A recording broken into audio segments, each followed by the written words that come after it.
So ang sahod ko dito guys bilang isang senior electrician sa company na to is 750 plus 100. So bali pumapatak siya guys sa 23,000 a month. So yan yung pinagkakasya ko guys para matustusan ko yung needs ng pamilyang ginawa ko. So yun guys, so very very thankful din ako sa napili kong babaeng makasama ko sa habang buhay, gawa ng siya yung tipong walang reklamo, and then magaling din siya sa pera, matipid siya. So kahit ganun kaliit na yung sahod ko guys is napagkakasya naman namin.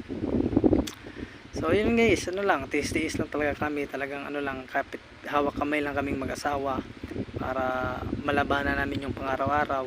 Kaya nga ako guys nag-OT ako gabi-gabi para kahit paano is malagdagan yung maipapadala ko sa pamilya ko. So kahit anong mayari guys, laban lang kami mag-asawa sa buhay hanggang sa matapos yung namin dito sa mundo.